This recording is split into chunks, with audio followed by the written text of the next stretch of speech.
সুপ্রিয় দর্শক, আসসালামু আলাইকুম। আজকের পর্বে থাকছে খুবই মুখরোচক একটি খাবার, বাঁধাকপির পাকোড়া। এই পাকোড়াটা তৈরি করা যেমনই সহজ তেমনই খেতে হয় অসাধারণ এবং অনেক কম সময়ে তৈরি করে নেওয়া যায়। আপনারা যেকোনো সময় বিকালে বা সকালে এটি তৈরি করে চটপট তৈরি করে খেতেই পারবেন। মুচমুচে হয় অনেক। রেসিপিটা কিভাবে তৈরি করলে একদম আপনারা পারফেক্টলি তৈরি করতে পারবেন আজকে সবকিছুই দেখাবো একদম সহজভাবে। চলেন এই মজাদার খাবারটি কিভাবে তৈরি করছি দেখে নিই।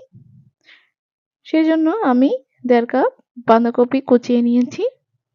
এরপর এর মধ্যে আমরা এড করে দিব হাফ চা চামচ লবণ।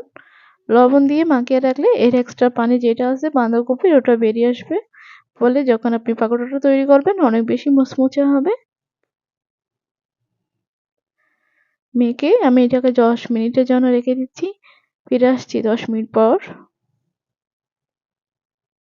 দেখুন বাঁধাকপি থেকে অনেকটা পানি বেরিয়ে এসেছে। এখন আমি এই পানিটা করে নিয়েছি। এরপর আমি এর মধ্যে এড করে দিচ্ছি লাল মরিচের গুঁড়া, দেখতেই পাচ্ছেন হাফ চা চামচের চেয়েও কম। এরপর দিয়ে দিচ্ছি হলুদের গুঁড়া, 1 চা চামচের 3 ভাগের 1 ভাগ। এরপর দিয়েছি গরম মশলা গুঁড়া খুবই সামান্য পরিমাণে। এরপর দিয়ে দিচ্ছি অতিরিক্ত স্বাদের জন্য একটা ম্যাজিক মশলা, আপনাদের হাতে না থাকলে না দিলেও সমস্যা নাই। এরপর দিয়ে দিচ্ছি একটা বড় সাইজের পেঁয়াজ কুচি। এরপর দিয়ে দিচ্ছি কাঁচামরিচ এবং ধনিয়া পাতা কুচি। এরপর আমি এর মধ্যে এগুলো সুন্দরভাবে মেখে নিব।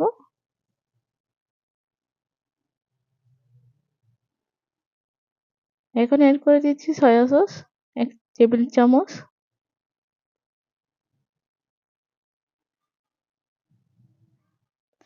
এখন চামচের সাহায্যে আমি হালকাভাবে এটাকে মেখে নিচ্ছি।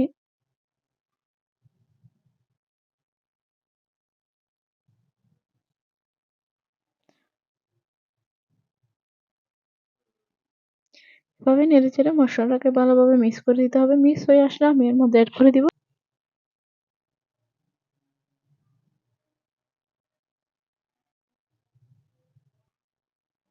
ডিমটা দিয়ে আবারও মিক্স করে নিচ্ছি। সম্পূর্ণ ভিডিওটা আমি দেখানোর চেষ্টা করছি, কোনো ধরনের কাট করিনি। এরপর বাইন্ডিং এর জন্য আমরা এড করে দিব ময়দা। ময়দাটা আপনারা পরিমাণ মতো বুঝে দিতে হবে, যে যতটুকু তৈরি করবেন এটা মাখলে আপনি বুঝতে পারবেন এটা কতটুকু পারফেক্ট হয়েছে। আমি এখন 2 টেবিল চামচ পরিমাণ দিয়েছি। মেখে যদি প্রয়োজন হয় আবারও এড করে দিব।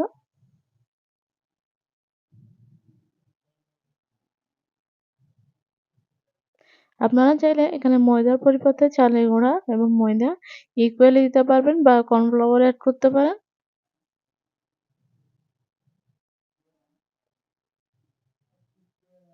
আমি এখানে আরেকটু ময়দা লাগবে, আরেকটু দিয়ে দিচ্ছি।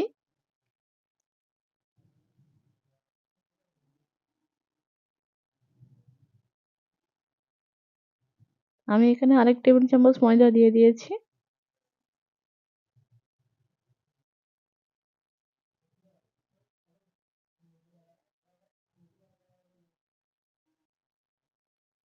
দেখতে পাচ্ছেন একদম আঠালো হয়ে গেছে, আর কোনো ময়দা দেওয়ার প্রয়োজন নেই।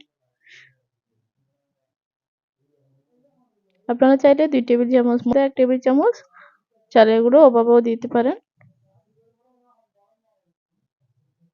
এখন আমি এভাবে হাতের সাহায্যে চেপে চেপে দিয়ে দিব। এরপর আমি বেকিং পাউডার এড করতে ভুলে গিয়েছি, যার কারণে আমি হাফ চা চামচ বেকিং পাউডার দিয়ে দিয়েছি। এখন চুলায় একটা প্যানে তেল বসিয়ে দিয়েছি, একদম ডুবো তেলে ভেজে নিব। এরপর তেলটা গরম হয়ে আসলে আমি একটা সুন্দর দিয়ে দিচ্ছি।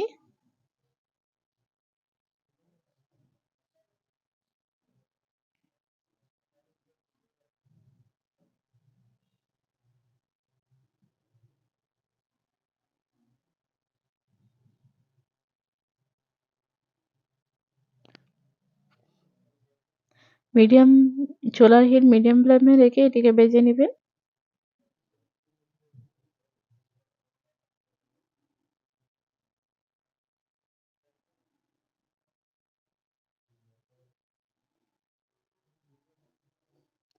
যদি চুলার হিট হাইয়ে রাখেন এক্ষেত্রে কি হবে, উপরেরটা হয়ে যাবে ভিতরে সুন্দরভাবে ভাজা হবে না। আপনাদের যদি আমার ভিডিওগুলো ভালো লাগে আমার চ্যানেলটি সাবস্ক্রাইব করার অনুরোধ রইলো আর পাশে থাকা বেল আইকনটি ক্লিক করে দিবেন যাতে আমি কোনো ভিডিও আপলোড করলে আপনাদের কাছে প্রথমেই নোটিফিকেশন চলে যায়। আর ভিডিওগুলো ভালো লাগলে ফ্রেন্ডস এন্ড ফ্যামিলির সাথে শেয়ার করতে ভুলবেন না। লাইক করবেন, কমেন্ট করে জানাবেন আপনাদের কেমন লেগেছে। আপনাদের কমেন্ট পড়তে খুবই ভালো লাগে।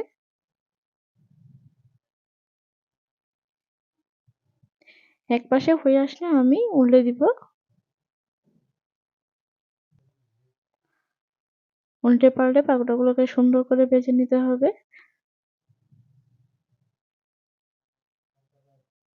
এই পাকোড়াটা খেতে অনেক বেশি সুস্বাদু হয়। আপনারা বাসায় তৈরি করেই দেখবেন। আপনাদের কেমন লেগেছে আমাকে জানাবেন তৈরি করে।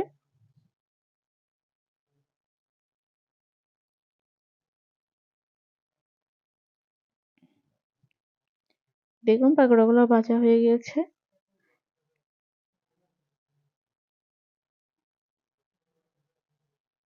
এরকম সুন্দর একটা কালার, এগুলোকে তুলে নিতে হবে। একই প্রসেসে আমি সবগুলো পাকোড়াই ভেজে নিব।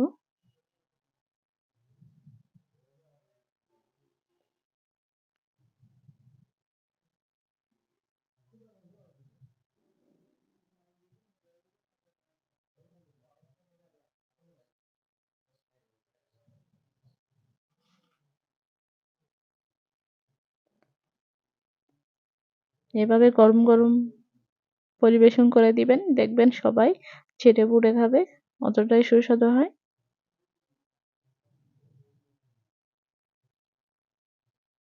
এতক্ষণ ধৈর্য ধরে আমার ভিডিওটা দেখার জন্য অনেক বেশি ধন্যবাদ এবং আমার চ্যানেলে অন্য আরো ভিডিও রয়েছে, এগুলো দেখে নিতে পারেন খুব সহজেই।